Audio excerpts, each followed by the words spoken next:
3000 € le kilo? Tu appelles tout de suite et tu dis oui. Fumer, c'est nul.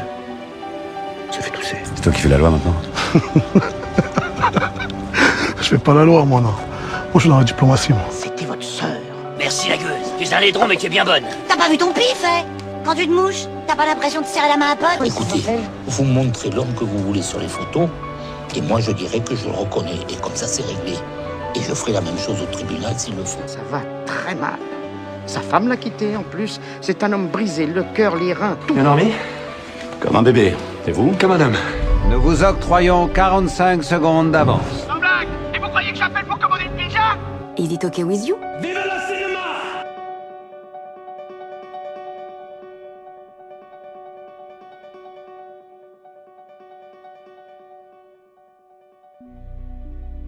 L'Instant Pur Cinéma a le plaisir et l'honneur d'être pour la deuxième année consécutive partenaire du festival Hot Milk, le festival du court-métrage de Cholet.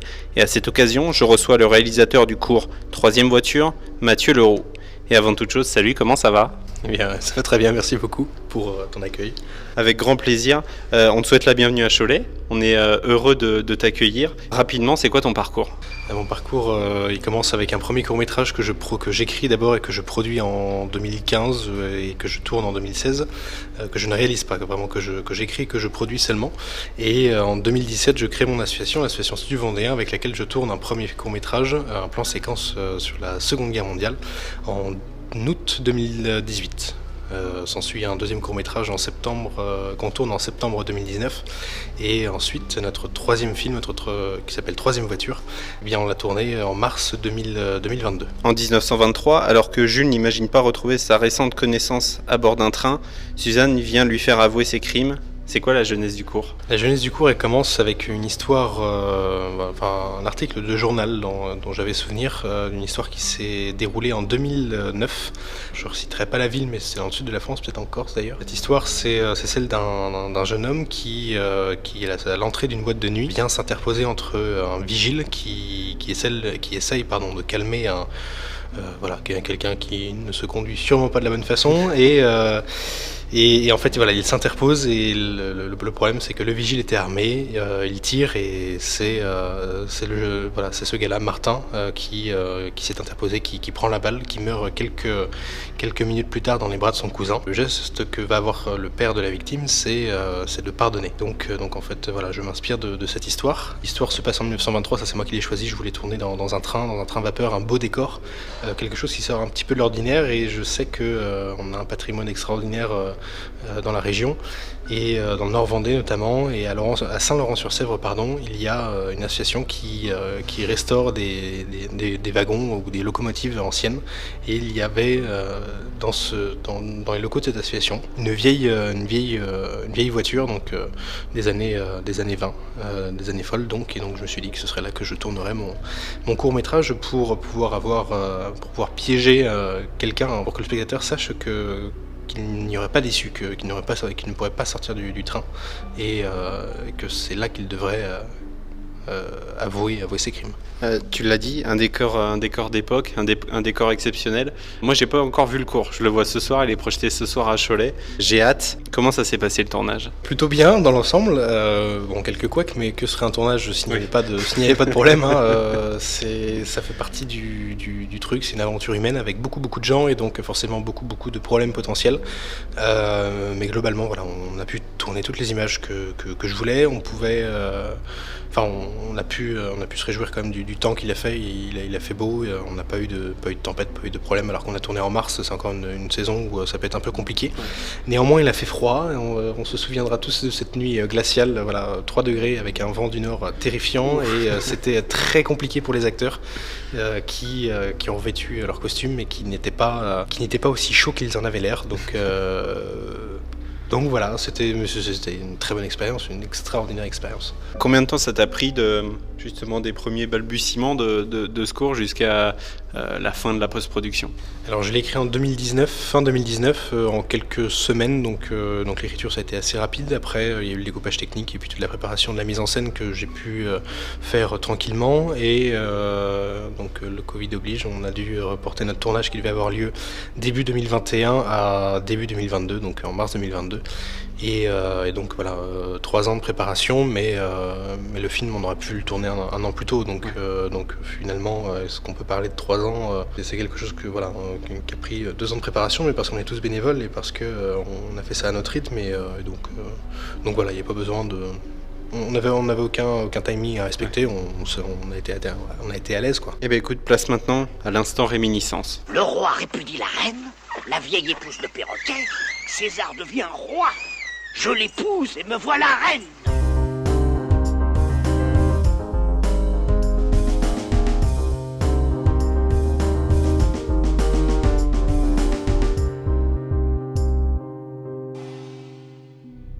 Alors je vais te poser plein de petites questions. Pour répondre, c'est ce qui te vient à l'esprit tout de suite. Si jamais je te reposais la question demain ou après-demain, en fonction de tes humeurs, de tes envies, tes réponses pourraient être complètement différentes et il n'y aurait aucun souci là-dessus. Est-ce que c'est bon pour toi ?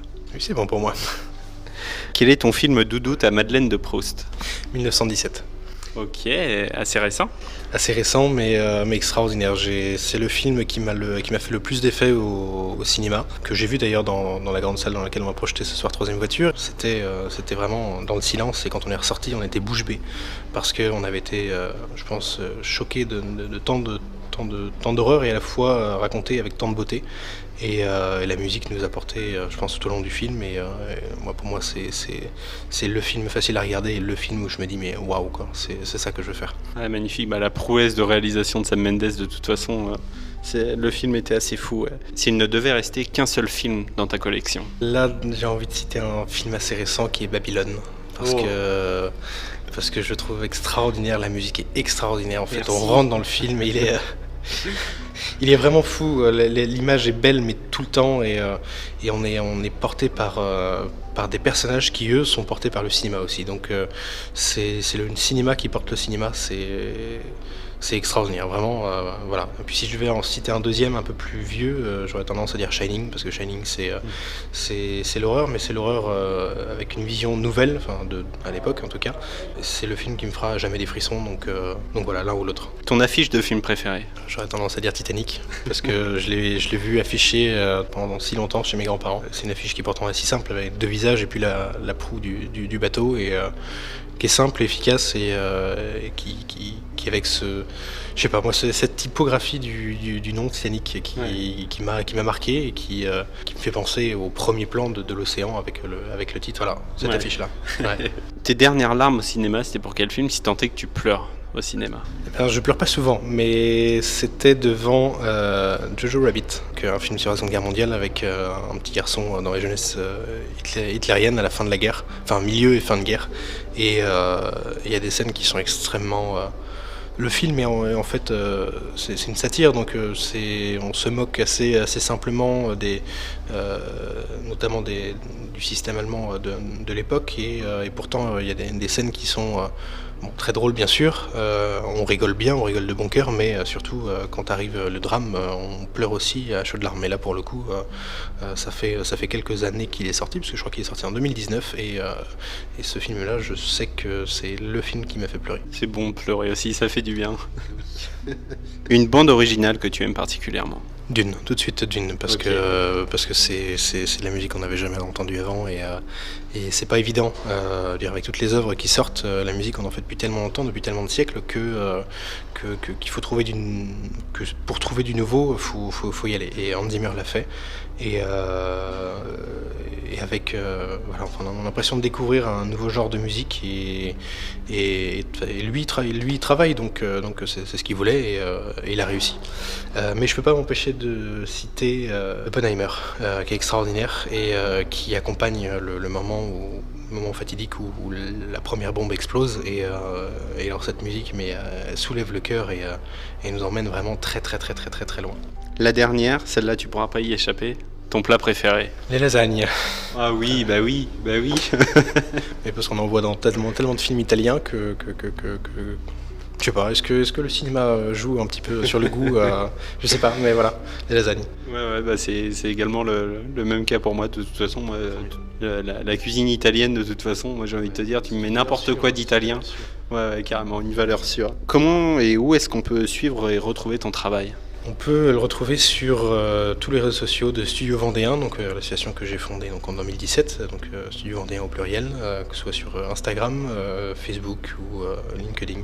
Sur YouTube bien sûr, où on peut voir pour l'instant nos 2 premiers films, donc Ich bin Finding et La Loi du Sang. Est-ce que tu as un ou plusieurs projets qui arrivent et dont tu peux et veux parler ? Alors j'en ai plusieurs, alors que des films à thème historique. Le premier se passe pendant la guerre de Vendée, donc c'est un sujet qui est assez peu abordé, qu'on a assez peu vu au cinéma. Dernièrement par Vaincre ou Mourir, le film du Puy du Fou. Mais moi j'ai envie de le faire sous forme de court-métrage et j'ai envie que ce soit extrêmement puissant et efficace dans l'histoire racontée. C'est un petit court qui devrait durer 6 minutes, 7 grand max. C'est un film qui se passe de nuit, donc en 1794, où en fait les colonnes infernales de Turot, enfin pas forcément de Turot, mais les colonnes infernales en tout cas, ont massacré hommes, femmes et enfants dans un cloître d'une abbaye.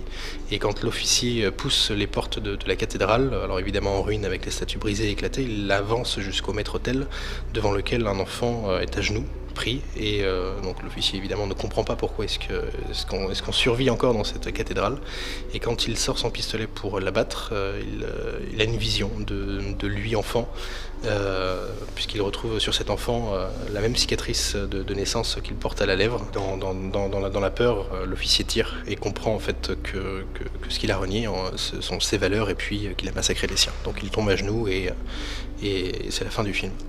Voilà pour le film sur les guerres de Vendée. Et puis on en a un autre aussi qui arrivera, qui est un peu plus poétique, qui parle d'une amour de jeunesse, d'un amour de jeunesse d'une jeune femme qui lit tranquillement au milieu d'un champ ces poèmes de Victor Hugo, quand arrive un jeune homme qui vient tout joyeusement lui dire qu'il s'en va pour Paris au bras d'une autre belle demoiselle. Donc on a cette vision littérale du cœur brisé, du cœur sanglant, et donc de cette femme qui est littéralement brisée, et lorsqu'il repart, elle, dans un dernier poème, choisit la mort par pendaison. Donc que des films qui se finissent bien, mais voilà, toujours la mort qui revient dans tous mes films, mais voilà, c'est les 2 prochains courts-métrages qu'on s'apprête à tourner a priori l'année prochaine, donc en 2025. Trop bien, j'ai hâte de les voir. Eh bien écoute, en tout cas, merci infiniment de m'avoir accordé de ton temps, merci pour ta confiance, merci de t'être prêté au jeu. Je te souhaite un bon festival, ça commence ce soir. Bonne projection, bonne continuation, et en tout cas je l'espère à très bientôt. Merci beaucoup, à très bientôt.